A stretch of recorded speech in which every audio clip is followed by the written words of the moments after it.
Welcome back to another 206 208 sports video. Today we got a team preview with Jeff. We're doing Boise State 2024 team.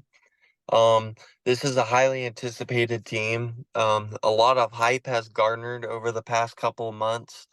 Acquiring some talent, maintaining it, and off of a really good end to the season, and they're building the momentum for 2024. Jeff, what can you say about Boise State? You're not a fan, but you kind of watch them once in a while. Well, yeah, definitely the quarterback battle is the first thing that stands out. I mean, with Malachi Nelson not winning the job, it definitely shows that it was a legitimate battle, and should be interesting, going into the season how things kind of play out. Most schools don't really have that situation. Teams that are going to be contending for the playoff, and That's true. yeah, that's the first thing that stands out immediately. Yeah, immediately we got two quarterbacks. Boise State has two quarterbacks that could win. Maddox Madsen, he's known for taking jobs. He took Taylor Green's job last year, forced him out. He wins this job. He's that gritty 5'9", 5'10" kid from Utah. Could sling it around pretty good. He's a little bit mobile. He can run if he needs to. Undersized, I would say. He's not the tallest guy, but he's built pretty good. He could throw on the run. He can make the throws, but he's gonna get the job done. He's gonna run Dirk Cutter's offense the way Dirk Cutter wants, that NFL pro style he ran with the Bucks and the Falcons. He's that head coach for the Bucks. So the offense is going to be no problem. They got guys on the perimeter that are going to be really good.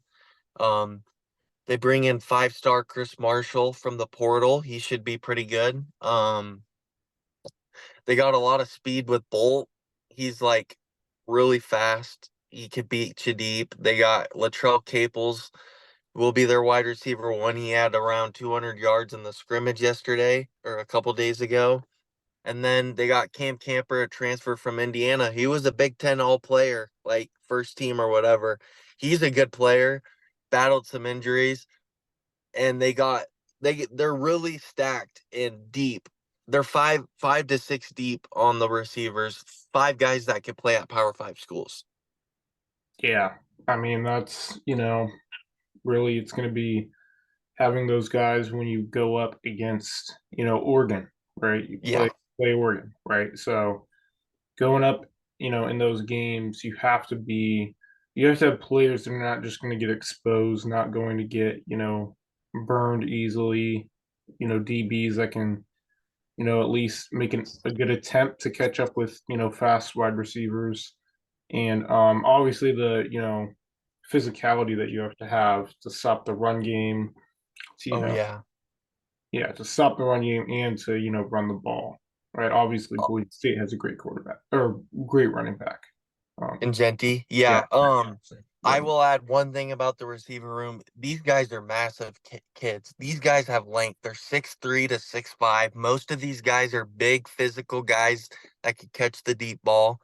And if we have a vertical passing game with Ashton Genti running the ball, we're gonna score points. I think, you got an NFL OC head coach calling the plays. He knows what he's doing. He's going to find a way to get in the end zone at least 35 to 38 points per game. I think this team could get upwards of 40 points per game. Yeah, yeah, for sure. And you just gotta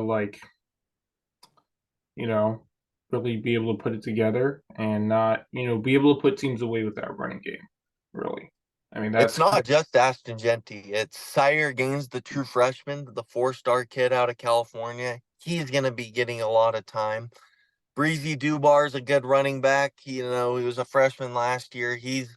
They got three solid running backs that if they really wanted to, they could run the ball 50 to 60 times a game and be fine. They got the depth to do it.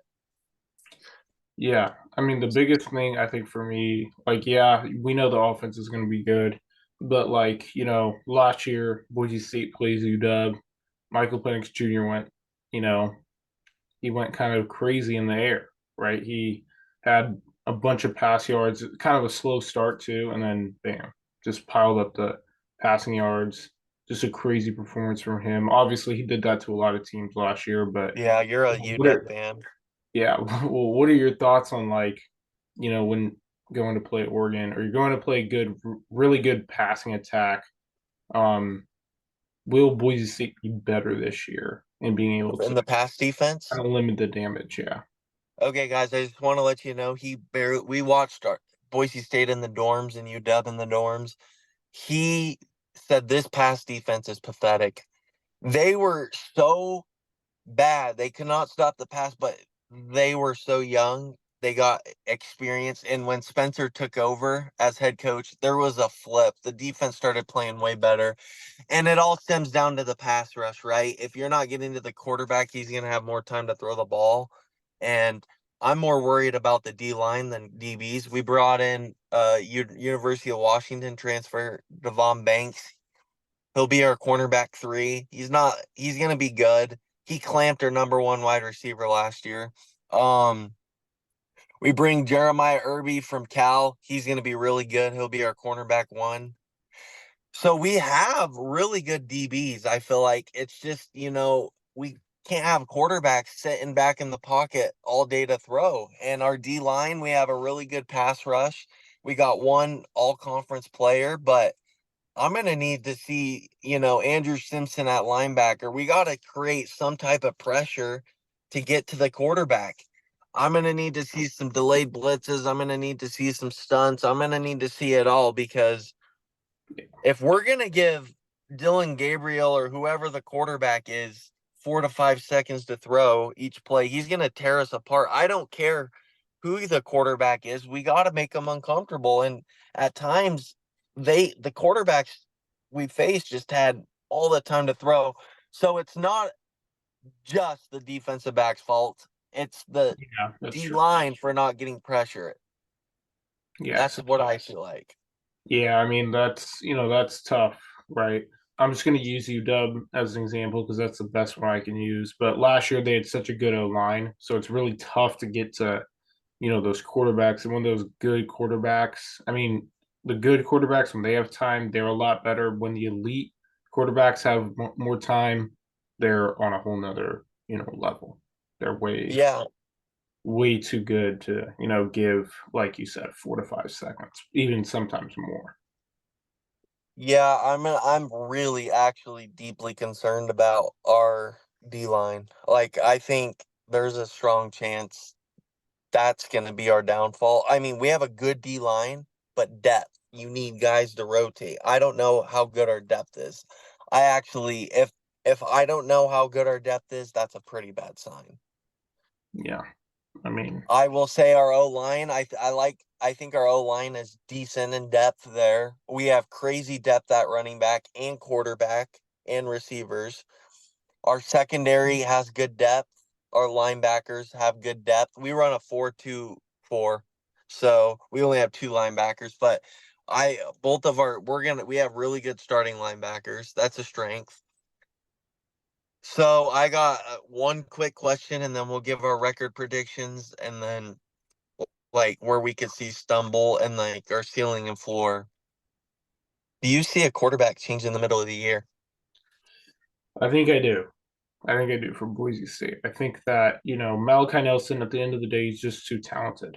And I think there could come a time where you're going to need some plays to be made. I don't really know how else to say it. I mean, I think that, right now, yes, you want to go with the safe option. I understand that. And I understand that, Matson's the safe option. yeah. I think that Malachi definitely he does have some room for development. He definitely is the future at Boise State, but you know, at some time, at some point in time in this season, you're going to need that talent. You're going to need that talent to show. And if he gets momentum, if he gets some confidence, he can be that 5-star player that he was coming out of high school. I don't think he's a bust. I really don't. I think he's had an unfortunate 2 years after high school. Gets hurt, misses all the year. he transfers, and we run a completely different offense. If you don't know, the air raid system at USC to a pro style offense at Boise State is like speaking Chinese to French. Like it's like the exact opposite. He's he needs to pick up the offense more. So I have a prediction to make. Oregon week 2, I think Malachi Nelson comes in after in the late third quarter, maybe fourth quarter, and he does just good enough for that bye week coming up. I think he starts against Portland State in week 3. I mean, we have a bye in between Oregon and Portland State. I think he starts or he gets a lot of time. And when we go into Wazoo against Washington State, September 28th, I'm counting on Malachi Nelson to be our starting quarterback. Now, do I think Maddox Madsen could lead us to the playoffs? Absolutely. He can make all the throws. I mean, people forget he was our pass game last year. He made all the throws we can make. Taylon Green couldn't throw in the hashes. So, yes, we do need Malachi Nelson. And it's been since 2018. Boise State has played more than one quarterback, Yeah. has started a game. So we're going to need both. I think Malachi takes over. I think he's the future, and I hope he understands that because we're going to need him. Because there's a big drop off from Malachi to quarterback 3, of course, right? Yeah, for sure. And I think that, when you really look at it, I mean, you're right. What it's kind of been the thing that Boise State does, and it might be, a little unconventional. It might not be what you see from every school, but if it works, it works. And, you know, I mean, we'll see.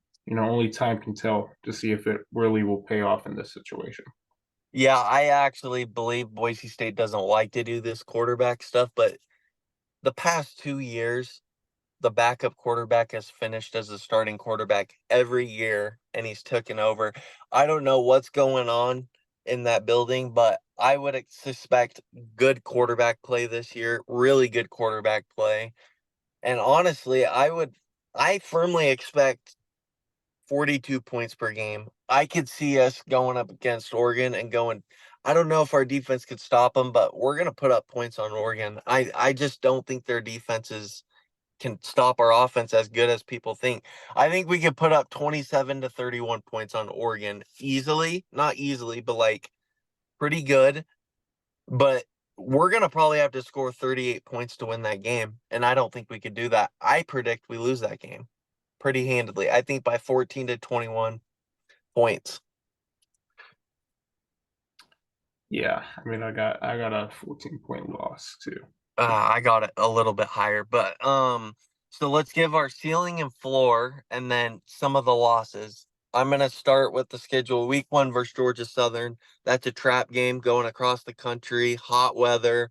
Boise State will win this game by 14 points. Give us, I'm gonna say 31 to or 35 to 21, something like that. Yeah, I got a win there too. I got a win. Oregon week 2, I have us Boise State losing 45 to 24. Okay, got a loss too. Week 3, Portland State will win 52 to 14. Yeah, Wazoo, I'm not high on Wazoo. I think we beat them 34 to 24. I'll give us a 10-point win there. I think Wazoo, we score a touchdown late, or Wazoo. I think we're going to be in firm control of that game. They still got that power 5 O line, D line, though. But I mean, Boise State's really physical up there, too. What do you got there? I got a win. I got a 7-point win for Boise State. Okay, perfect. Next week, Utah State, they lost their coach. They're in fire. Boise State will win that 56 to 14. Yeah, It'll be easy. got a big win there. Then they get a bye, and then they go to Hawaii. Trap game going across the country. I still think Boise State finds a way to win. I'll say they win 31 to 20. I think Hawaii scores a touchdown late to make it a little closer. Yeah, yeah, I got a win for Then Boise. UNLV, you have Boise State winning that, coming off of a bye. Yeah, Okay, here's the thing. Good coaches, good teams win off buys. You agree with that? Yeah, for sure. UNLV is one of the toughest games on the schedule, but they're coming off of a bye. I think Boise State wins this game, Yeah, I got and Boise I State. think they win convincingly. I think Winning this is by a statement win. What were you saying? got them winning by a touchdown. Yeah, I got. I think we win 34-20. I think we win pretty handedly because we're coming off of a bye. You know, maybe Malachi Nelson takes over by now. He gets another week to develop under Dirk Cutter, or Maddox Madsen's in full swing, and this offense is rolling, and the defense maybe figures their stuff out. Um, the following week, I think we play San Diego State. Yeah, San Diego State. I have that as a win. They're gonna be all right this year. Should be I okay. think we beat them by 17. Yeah. What about Nevada the next week after that? I got one Boise State conference loss, and Okay, I think Nevada could be the one. okay, new head coach. I think that it's just there's always one game that a team loses that they don't expect to lose. Okay, I'm coming up to that, but Nevada went 2-10 last year, Jeff. Their over under is 4.5. It's tough. I'm gonna give it a win for Boise State, but Jeff it's Choate coming back home. He's circling that calendar. That game will be closer than people expect. 3 to 7 So points. 3 to 7 points difference. I'm getting like an ASU vibe from last year. yeah, ASU, yeah. At this point, I think Boise State's one loss. They're in the 8P poll, or they're probably the front runner in the G5 right now. If they have a close loss to Oregon, they're definitely first. Yeah, for sure. Then you're going into Wyoming in late November, or San Jose. My bad, San Jose. San Jose's next. Dude, they lost their coach. They lost a lot of talent. Boise State's gonna win that by 24 plus points. Give me Yeah, the Broncos. I'm gonna say Boise State wins 45-10. yeah, I convincing. mean, San Jose just is not, they're not going to be that good. And you know what? Boise State dodges Air Force, Fresno State, and Colorado State, three of the four best teams in the conference this year. Yeah, Bad news if you're a Boise State fan, you got to go to Laramie in the snow the week before Thanksgiving. Those yeah, games are unpredictable. I'm telling you what, right now, they're splitting Wyoming and Oregon State. yeah. I'm thinking of the Oregon State's the loss. I mean, Oregon State, I think it's just gonna have still that Power Five vibe, and yeah, I think we lost Carson there for a sec. Okay, guys. Unfortunately, we lost Carson. My prediction is 10-2 for Boise State. I think Carson's is something along the same lines. It should be 10-2 too, because he said splitting Oregon State and Wyoming. Thank you guys for watching. I'll see you in the next one. And yeah, if you haven't already subscribed, go ahead and do so. We just hit 125. So yeah, thank you for watching once again, and see you in the next one.